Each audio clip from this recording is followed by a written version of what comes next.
Good afternoon. I'm very excited to be here because there's never been a more exciting time in space exploration. And just 30 minutes ago, NanoRacks deployed a British satellite for Surrey from the International Space Station. It was the largest satellite ever deployed from the International Space Station at 90 kilograms, and that was just taking place moments ago. So it's a very exciting time in the industry, in our program, and in exploration. Our vision is to have private space stations. We're looking beyond the International Space Station now, and we're at a time in history where companies, and small companies like mine, my company is only 60 people.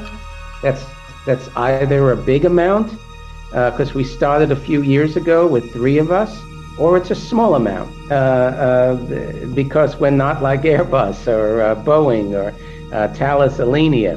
And so we're 60 people, and yet the industry is at a point, and technology is at a point where we can seriously talk about having our own space station. We believe seriously and passionately that we're helping increase the access to space. We're democratizing space. We've had 5 customers that have gone to space through crowdsourcing. How cool is that? That means that we had customers who did 5 projects where they raised the money from people all over the world. So this is really an extraordinary time. We don't really consider ourselves in the hardware business at NanoRacks. We see ourselves in the customer business. And today we've sent over 600 payloads to the space station. We work with Blue Origin on their suborbital New Shepard, and we work on a number of platforms. So we're not limited. We don't wake up in the morning and say, what new hardware can we produce? We wake up in the morning and say, how can we lower the cost of getting to space? Who has something that we can use for our current customers or for new customers? Right now, we have customers in over 32 nations, and we became the first company in the world to own our own hardware on the space station, the first company to have prices and to charge services. And it's important to say, especially to this audience, that I made a decision early on not to patent any of our hardware. This is a very important point. But from the beginning, I wanted, and my co-founders wanted, to open source the technology so that we could get as strong a market and as many competitors as we can. So we very rarely patent processes and services and hardware at NanoRacks. We're hoping that the market will develop and develop and develop. Let me say one of the proudest accomplishments we've done recently at NanoRacks, other than the successful deployment this morning from the space station of a 90 kilogram satellite, is that we opened the door to China on the International Space Station. Last year we sent the Beijing Institute of Technology doing a very interesting synthetic DNA project, and we were able to send that to the space station.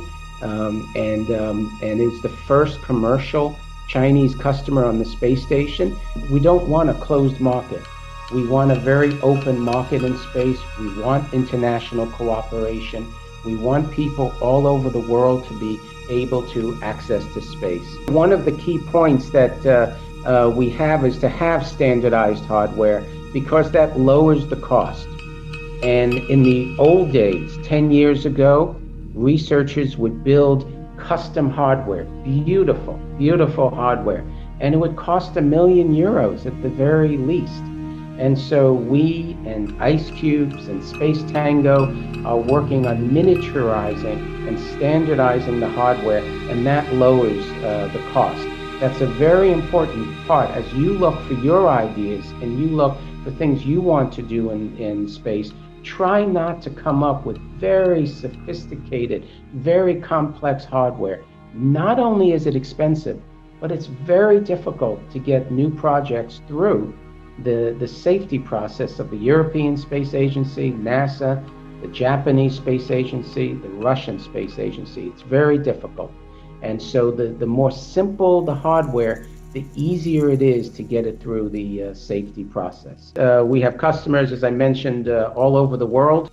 For me, a customer is commercial, whether it's the European Space Agency or NASA or DLR or the Romanian Space Agency, all of whom are customers of mine. They're commercial customers because it's our hardware, we invested in it, and we are getting paid for a service.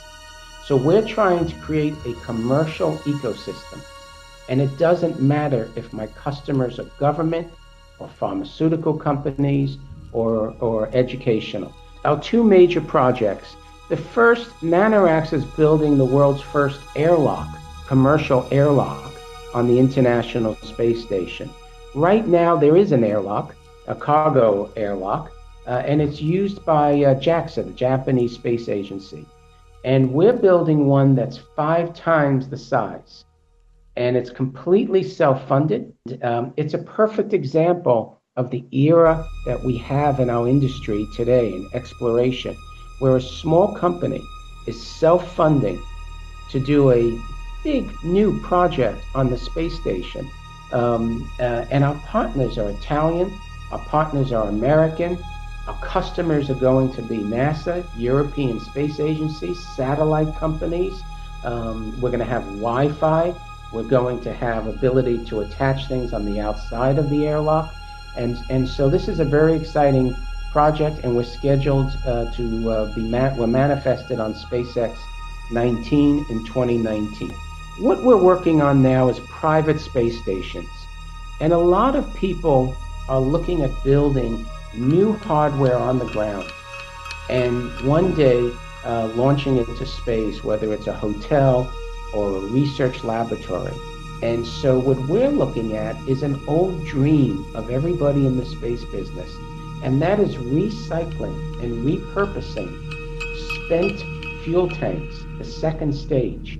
Once the fuel tank finishes, can you repurpose it into a space station?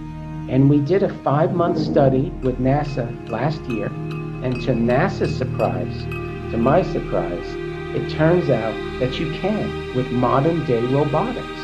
We used robots that are now on the surface of Mars, and we showed that once the spent fuel tank is finished from an Atlas V, we use the upper stage of an Atlas V, and we show from the ground, it looks like that we can repurpose it and it would become a space station. This is very exciting for a couple of reasons. One, the cost is far cheaper than if you build it on the ground. Here you have something that would have been thrown away, and instead we're reusing it, which is also environmentally good. Number two, it's what we call in English scalable. In other words, we're not talking about building one. We're talking about we could have 5 in the next 10 years. Some can be robotic. Some could have humans in it. They could go wherever an Atlas V goes. So that means LEO, GEO, or deep space. We're now signing agreements with other customers, other launch vehicle providers to look at other launch vehicles in addition to the Atlas V. And NASA is now giving us some space at the Marshall Space Flight Center to do on-the-ground demos. So this is exciting. This is the future for NanoRacks as private space stations. What does it mean for you? It means that if you believe that commercial is a little more efficient and gives you a little more opportunity than governments, this is a very exciting time. You have to believe that in 5 years and 10 years, we'll have about 5, 6, 7 private space stations in orbit. Some will be robotics, some will be hotels, some will be just for pharmaceutical research. I think we're very close to that, and whatever we can do in NanoRacks to help everybody realize their dreams, their ideas, their concepts, we're ready to help and get us into this new era of exploration and utilization. Well, thank you very much. Have a great rest of the event, and wish you all well and look forward to meeting one day. Thank you.